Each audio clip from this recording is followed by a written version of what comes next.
রোহিঙ্গা ক্যাম্পে বিশেষ অভিযানে ডিজিএফআই কর্মকর্তা রেজওয়ান রুশদি ও রোহিঙ্গা নেতা মহিবুল্লাহ হত্যা মামলায় অন্যতম আসামি আরশা কমান্ডার জাহেদ হোসেন ওরফে লালুসহ ৩ জনকে গ্রেফতার করেছে সেনাবাহিনী।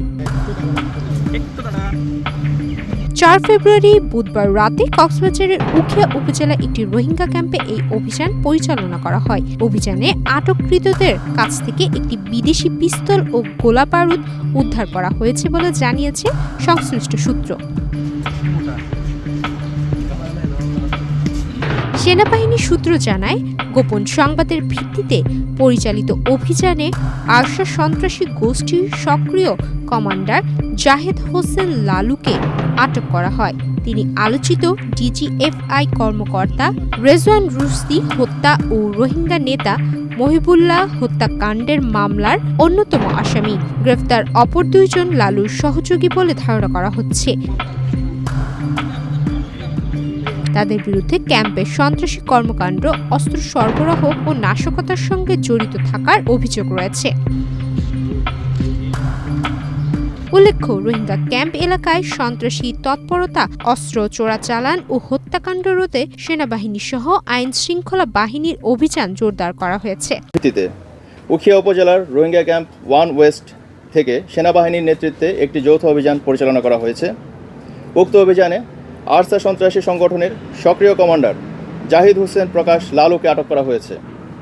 উখিয়া টেকনাফ অঞ্চলে আইন শৃঙ্খলা পরিস্থিতি স্থিতিশীল রাখা, স্থানীয় জনগণ ও রোহিঙ্গা জনগোষ্ঠীর নিরাপত্তা নিশ্চিত করা এবং আসন্ন ত্রয়োদশ জাতীয় নির্বাচনকে নির্বিঘ্ন করতে রামু সেনানিবাসের 10 পদাতিক ডিভিশনের একটি চৌকস অভিযানিক দল সকাল 7 ঘটিকায় এই অভিযানটি পরিচালনা করেছিল।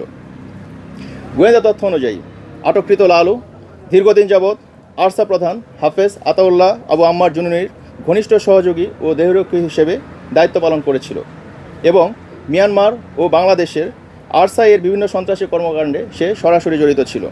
ইতিপূর্বে লালুর নেতৃত্বে রোহিঙ্গা ক্যাম্পসমূহে হত্যা, অপহরণ, চাঁদাবাজি, মাদক ব্যবসা, অগ্নিসংযোগ সহ নানাবিধ সন্ত্রাসী কার্যক্রম পরিচালিত হয়ে আসছিল। 2021 সালে এফডিএমএন ক্যাম্প 18 এর একটি মাদ্রাসায় হামলা চালিয়ে ছাত্রসহ 6 জন শিক্ষককে হত্যা, 29 সেপ্টেম্বর 2021 তারিখে রোহিঙ্গা প্রত্যাবাসনপন্থী নেতা মাস্টার মহিবুল্লাহ হত্যাকাণ্ড এবং ডিজিএফআই কর্মকর্তা স্কোয়াড্রন লিডার রেজওয়ান হত্যার ঘটনাসহ বিভিন্ন চাঞ্চল্যকর নাশকতামূলক ঘটনার সাথে তার সরাসরি সম্পৃক্ততা রয়েছে। আটকের সময় তার দেহ তল্লাশি করে একটি বিদেশি পিস্তল এবং 2 রাউন্ড অ্যামুনিশন উদ্ধার করা হয়েছে। এই অভিযান দেশের আভ্যন্তরীণ নিরাপত্তা, রোহিঙ্গা ক্যাম্পের শান্তি শৃঙ্খলা বজায় রাখা এবং গণতান্ত্রিক প্রক্রিয়াকে সুরক্ষিত করার ক্ষেত্রে একটি গুরুত্বপূর্ণ সাফল্য। ভবিষ্যতেও এই এলাকার আইন শৃঙ্খলা পরিস্থিতি নিয়ন্ত্রণে রাখার জন্য আমাদের এই ধরনের পরিস্থিতি এবং এই ধরনের অভিযান অব্যাহত থাকবে।